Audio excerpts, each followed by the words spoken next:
ओम नमो भगवते वासुदेवाय नमः। सत्य सनातन धर्म यूट्यूब चैनल पर आप सभी का स्वागत है। वैशाख पूर्णमासी की कथा। पूर्णमासी के दिन विष्णु भगवान के संग संपूर्ण तीर्थ इकट्ठे होते हैं। चतुर्दशी के दिन यज्ञ सहित सब देवता उन्हें पवित्र करते हैं। कोई कैसा भी ब्रह्मघाती अथवा मदपान करता हो, ये सबको पवित्र करते हैं। प्राचीन काल में वैशाख की एकादशी के दिन विष्णु भगवान ने अमृत उत्पन्न किया था।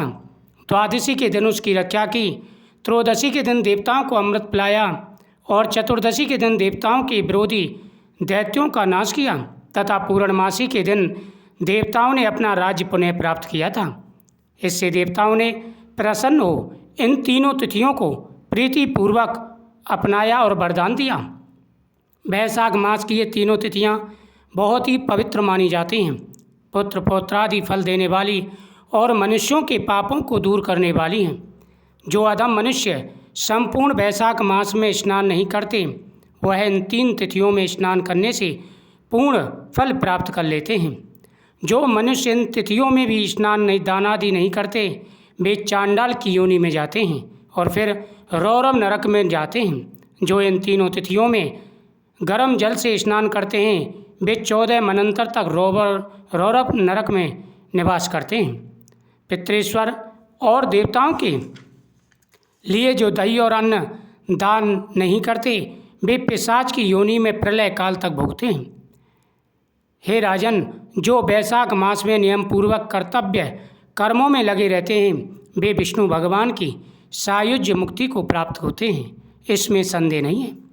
जो वैशाख के कुल महीने में नियम पूर्वक न रहकर केवल इन तीनों तिथियों में शास्त्र विदित कर्म करते हैं, वे पूर्ण फल प्राप्त पाकर विष्णु लोक में निवास करते हैं।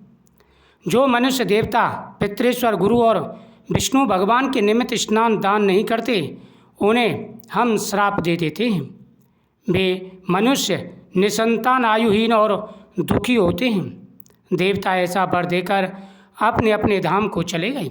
अतएव वे तीनों तिथियां बड़ी पुण्यकारिणी हैं और सब पापों का नाश करने वाली हैं तथा तीनों पुष्करणी कहलाती हैं। पुत्र और पौत्र को बढ़ाने वाली हैं। जो स्त्री पूर्णमासी के दिन ब्राह्मण को मालपुआ खीर भोजन कराते हैं, वो कीर्तिमान पुत्र पाते हैं। पिछले इन्हीं 3 दिनों में जो कोई गीता का पाठ करे, उसे प्रतिदिन अश्वमेध यज्ञ करने का फल मिलता है, इसमें कोई संदेह नहीं है। जो कोई इन 3 तिथियों में विष्णु सहस्त्र नाम का पाठ करता है, उसके पुण्य के फल को कहने में कोई समर्थ नहीं है। उन्हें स्वर्गलोक की प्राप्ति होती है। पूर्णमासी के दिन कोई सहस्त्रनाम का पाठ करे और सत्यनारायण भगवान की कथा करे, एक एक नाम पर मधुसूदन भगवान को दूध से स्नान करावे, तो उसके सब पाप दूर हो जाते हैं और वह विष्णु लोक को जाते हैं। जो पूर्णमासी के दिन पंचामृत से भगवान का स्नान अभिषेक करते हैं, उन्हें वैकुंठ की प्राप्ति होती है और जब तक पृथ्वी पर रहते हैं, उनके हर कार्य सिद्ध होते हैं। जो सभी उत्तम उत्तम पदार्थों द्वारा मधुसूदन भगवान का पूजन करे, तो कल्पांत में भी उसके पुण्य क्षीण नहीं होते। जो कोई मनुष्य वैशाख में न स्नान करे न दान करे, वह ब्रह्म हत्यारा, गुरुघाती और पितृश्वरों का नाश करने वाला होता है। जो कोई नित्य प्रति श्रीमद् भागवत कथा का 1 श्लोक, अर्ध श्लोक या 4था श्लोक पढ़े, तो ब्रह्म तत्व को प्राप्त होता है। इन 3 तिथियों में श्रीमद् भागवत की कथा सुनने वाला कभी भी पापों में लिप्त नहीं होता। जैसे कमल के पत्ते पर जल नहीं ठहरता, इन 3 तिथियों में विधिवत भगवत पूजा, स्नान दान आदि करने से बहुत से मनुष्य देवता हो जाते हैं। कितने ही सिद्ध बन गए और कितने ही भगवान विष्णु के धाम को चले गए। ब्रह्मज्ञानी अथवा प्रयागराज में मरने से मोक्ष मिलता है, अथवा वैशाख मास में नियम पूर्वक स्नान करने से मोक्ष मिलता है। वैशाख की पूर्णमासी के दिन स्नान करके नीले रंग का साण छोड़े तो समस्त बंधन से छूट धर्म, अर्थ, काम और मोक्ष प्राप्त होता है। जो गरीब कुटुंबी ब्राह्मण को गोदान देता है, वह अकाल मृत्यु से छूटकर परलोक में परम पद पाता है। जो मनुष्य वैशाख की पूर्णमासी को बिना स्नान दान किए बिता देता है, वह 100 जन्म तक कुत्ता की योनि में पढ़कर दुख पाता है। तीनों भवन में 3.5 करोड़ तीर्थ हैं। ये सब इकट्ठे होकर पाप समूह के डर से सलाह करने लगे कि पापी मनुष्य अपने किए पाप हमारे बीच में त्यागते हैं तो हमारे पाप कैसे दूर होंगे। ऐसी चिंता करते हुए तीर्थपाद हरि भगवान की शरण में गए और अनेक स्रोत द्वारा उनकी स्तुति की। हे देव, हे जगन्नाथ, हे संपूर्ण पापों का नाश करने वाले, पापी मनुष्य हम में स्नान करके पाप को हमारे बीच में छोड़कर आपके धाम को चले जाते हैं। हे प्रभु, हम तो आपके आज्ञाकारी हैं, अतः ये पाप हे जनार्दन हमसे कैसे दूर होंगे। हे प्रभु, हम आपकी शरण में आए हुए हैं।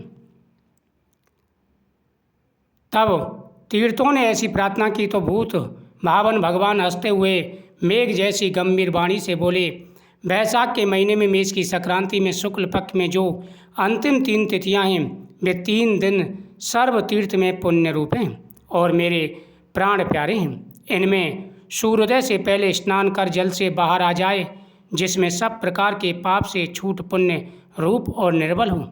उन 3 दिवसों के बीच जो कोई स्नान करते हैं उन मनुष्यों में ही पाप स्थिर रहते हैं। जो पाप तुम्हारे बीच में उनसे निकल कर इकट्ठे हुए हैं, जो मनुष्य इस प्रकार तुम्हारे बीच में पाप छोड़ गए हैं वह उनमें रहते हैं।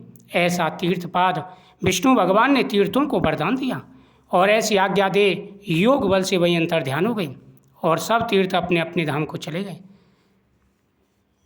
प्रति वर्ष बैसाख के महीने में पिछले 3 दिनों में सब अपने अपने पापों को छोड़ निर्बल होते हैं। जो बैसाख के पिछले 3 तिथियों में स्नान नहीं करते उन्हीं के ऊपर वह सब मनुष्यों के पाप आकर ठहर जाते हैं। इस प्रकार स्नान न करने वाले मनुष्य को तीर्थ श्राप देते हैं। जो कोई इन 3 दिनों में स्नान नहीं करता उसके समान कोई पाप ही नहीं है। ऐसा पाप किसी भी शास्त्र में न देखा न सुना है। अतएव हम पिछले 3 दिवस में स्नान, दान और मधुसूदन भगवान की पूजा ना करे तो इससे तुल्य कोई पाप नहीं है। जो इन कर्मों को ना करे वह 14 मनंतर तक नरक में पड़ा रहे। इस प्रकार संपूर्ण बैसाख का महत्व महाबुद्धिमान सुत कीर्ति के आगे का हुआ। जैसे जैसे सुना या देखा उसी प्रकार से माधव की कथा का वर्णन करा है। हे राजन, बैसाख मास का महीना बड़ा पवित्र है, मुक्ति देने वाला है, शुद्ध करने वाला है और पवित्रता प्रदान करने वाला है। जो भी सच्चे मन से भगवान विष्णु का पूजन करते हैं उनकी हर प्रकार की मनोकामना पूरी हो जाती है। सभी को पूरे मन वचन से भगवान का पूजन करना चाहिए। जो भी प्रतिदिन भगवान की पूजा करते हैं उनके जीवन में कोई कष्ट नहीं आता। जय श्री कृष्ण।